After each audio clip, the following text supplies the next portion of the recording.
बड़ू निविया पेड़वा नहीं बाटे बड़का वाला बड़का निविया पेड़वा का होतिया वाले मंदिरवा के लगवा हनुमान जी के मंदिरवा के लगवा निविया पेड़वा वहीं जो कन देखो दुर्गा जी पर्वत भइल बड़ी। अरे बाप ओ बाप बड़ी विशाल दुर्गा जी बड़ी नहीं जानती यारो पूरा गांव में हल्ला मची गइल बाटे पूरा गांव में सारा गांव के मनाई जाता ने जल्लू जीजी हो चलो चलो जल्दी तैयार होकर चलो हम लोग चले के देखी की सही रे छोटा की सही। अरे जीजी हो तुमसे हम झूठ बोलबे हाँ हम लड़की दखनैया कलुआ माई यही सब कुल गईली कुल देखे आ तू बाड़ू तो घर में बैठल बाड़ू बताओ गईली कुल अब पहले ही माता जी से कुल वरदान मांग लिया कुल हमन के तो पछुएले रह जाइए। चलो जल्दी चलो चलो जल्दी हम लोग के कुछ मांगे ले जा दुर्गा माई प्रकट भइल बड़ी बड़ा कृपा बाटे अपने गांव पर पड़ल बाटे अब की नवरात्र में की माई दुर्गा जी प्रकट भइल बड़ी हमन के गांव में। हाँ रे छोटकी तो बात सही कहो ताड़े चलल चाहताटे हम चलते बानी अब चलता नहीं तब नहा धो ले कैसे चलल जा। अरे जीजी हो अब तक तू नहाइबू 1 घंटा ले मलवान करबू तो ले पता चले सब वरदानवा मांग लिया कुल माता जी से आ सब वरदानवा मांग के लेके चल जाइए कुल आ ओकरे बाद तब खाली हो जाई तब फिर हमन के कुछ मिल नहीं पाई तो इसको तनी जल्दी जल्दी चलो जल्दी हाल दे हम लोग आगे पहुंचे के तो माता जी से हम लोग मांग लिया जाई जल्दी चलो जल्दी वैसे तो खाली नहीं बा माई के दरबार है खाली नहीं रहेला लेकिन मन ला पछुएले कौन जरूरत बा पछुएले के हाँ हाल दे नहा धो के जल्दी से तब चलो चलो चलल जा जल्दी चलो। पर की देखल है रे छोटकी की दुर्गा जी प्रकट भइल बड़ी की देखल है। अरे जीजी हो नहीं जानती यारो हो लड़की दखनैया कलुआ माई कुल जात रही है कुल घास छीले जाते रही है कुल अपने भैंसिया के चारा तो जात रही है कुल तो वही निविया पेड़वा रहे जात रही है कुल तो देखती अड़ी कुल की तो वही निविया पेड़वा पर से खूब निक चमक आवत आते तो देखती अड़ी कुल की कहाँ है तो देखती अड़ी कुल की तो दुर्गा जी है प्रकट भइल बड़ी तो देखो जीजी हो अब बिरही बिरही कह के पूरा घर गाँव हल्ला मच गई कि दुर्गा जी प्रकट हो गई दुर्गा जी प्रकट हो गई। जल्लू जीजी हो अब बतियोले में बेर नहीं करो जा जल्दी नहा दो नहीं तो लेट हो जाई। भीड़ तो बहुत जाबे लगल बाटे बहुत ज्यादा भीड़ लगल बा जीजी हो जितना मनई जाना तने सुना तने अगले बगले के चारों ओर के गाँव के सारा मनई धौरा लावा तने माता जी के देखे या दर्शन करे। हाँ जीजी हो इतना नारियल इतना प्रसादी खीर पूरी हाँ हेन तेन जेकरे जवन व्यवस्था बाती तवन ले लेके धावत आटे माता जी करती सेव केरा नारियल और पेड़ा मिठाई मेवा जेकरे जवन बुझाता काजू बादाम किशमिश सब अपन अपन ले लेके धौरल भागल जाता माता जी के लगे माता जी के भोग लगाए करती। जीजी हो तुम कुछ दैले वेले बाड़ू के नहीं ले जाए करती। अरे छोटकी अब हमके का मालूम रहल है कि अचानक से माता जी प्रकट हो जाएंगे तो हम सोखा नहीं न कोनो होई जानले रहती तो न मंगाऊंगा दैले रहती अब तक कुछ हुआ नहीं। चलो इसे 1-2 रुपया माता जी के चढ़ा दियल जाई आ दिया हुआ बार की आरती उरती कई लिहल जाई और का कई जाई। हाँ भोग लगाए करतीन तो अब बताओ 1 घंटा नहाए तो फिर को भोग बनाए खीर पूरी बनाते बनाते सांझ हो जाई। हाँ तो इससे बढ़िया बात है चलो हरे कुछ लिया हुआ जाई खरीदा उर्दा जाई दुकाने से। ठीक है जीजी हो जा तो ले नहाए जा जल्दी हम बैठ के इंतजार करता नहीं तो ले। हाँ ठीक है छोटकी ठीक है बैठ तो ले अब आवता नहीं हम नहा के।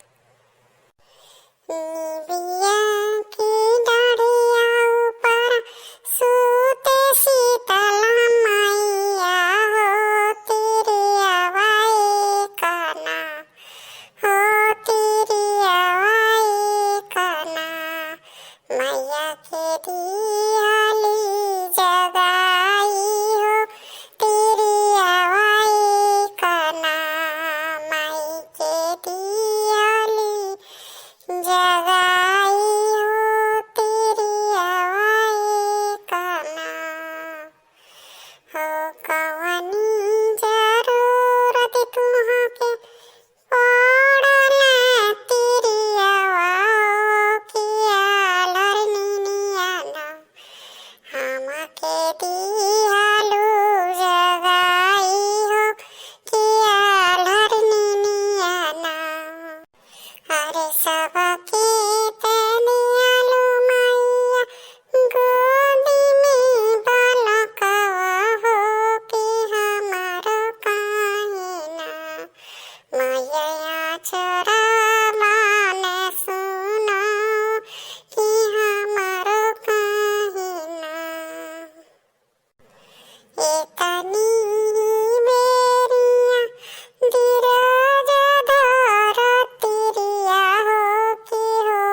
दिया ना मैया के जगाई हो सेवा कवाउन करना।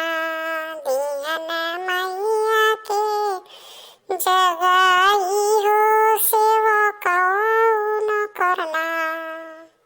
कवन जरूरत तुहके पड़ल सेवा कवाओ किया धरनियाना। हमके दिहल जगाई हो किया धरनियाना। सबके तनैया मैया परमा लगवलू कि हमारी नैया ना हो कि हमारी नैया ना। डोल बीच माज धरिया हो कि हमारी नैया ना। डोल बीच माज धरिया हो कि हमारी नैया ना। डोल बीच माज धरिया हो कि हमारी नैया ना। इतनी बेरिया धीरज धर सेवा कहो कि होता भोर में ना। नैया परवा हम लगइबे हो कि होता भोर में ना। बाप रे इतना टाइम हो गइल पता नहीं कितना नहाली जीजी हो। ए जीजी बाप रे बाप ई बहरलन ठोकरी तलवता सुनाई तो नहीं बाटे। हाँ पता नहीं कितर नहाती अड़ी चल जाई का हम अकेले देखी आई। रुक जा छुटकी रुक जो बस नहाई भइल बनी अब तैयार होता नहीं रुक जो। हाँ तो तुम जल्दी करो लेट होता है। जरे गेरुआ भरल पानी हे दुर्गा महारानी। हो जरे गेरुआ भरल पानी हे दुर्गा महारानी। हो कितना दुखियावन के दुख हरि लिहलू। अरे कितना दुखियावन के दुख हरि लिहलू। हमरो हरि ले तू तब न जानी हे दुर्गा महारानी।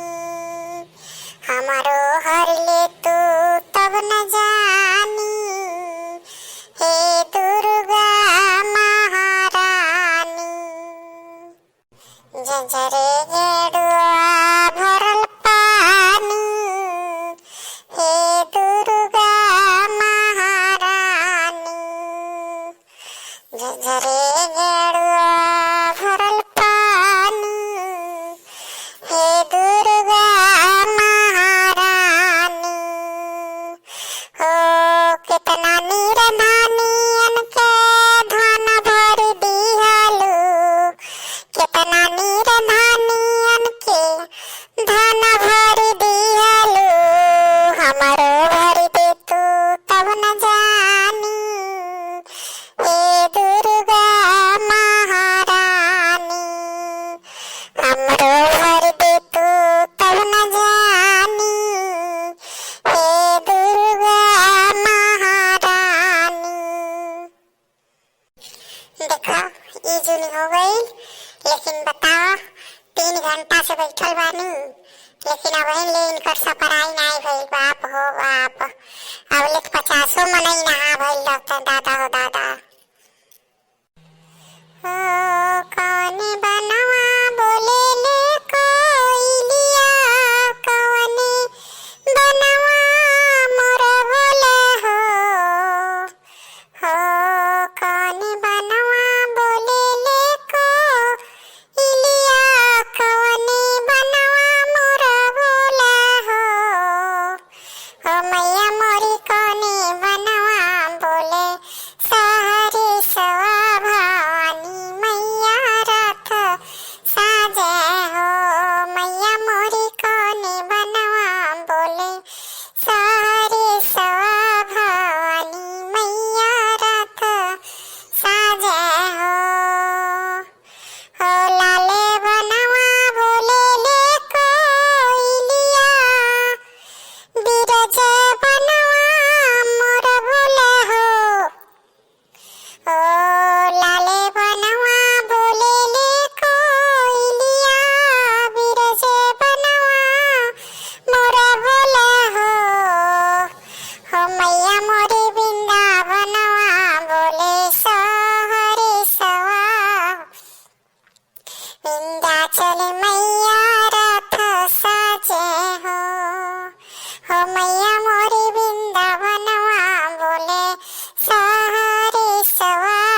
मालूम कौन स्नान करत येड़ी दादा हो दादा।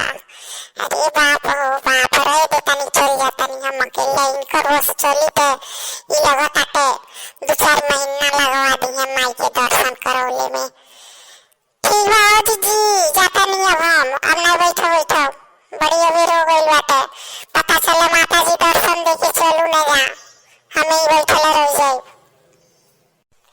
अरे आवे नहीं चटकी बस तैयार बनी आवे चल। कहाँ जी तू हो पता नहीं कौन स्नान करत रहलू दादा हो दादा। ये उतर क्यों ना हाला हां 8 घंटा ना इधर रह जा कहीं जाए रहते। अब कहीं दुर्गा जी चल जाएंगे तो भेंटो नहीं हो पाई। अच्छा चल जल्दी चल।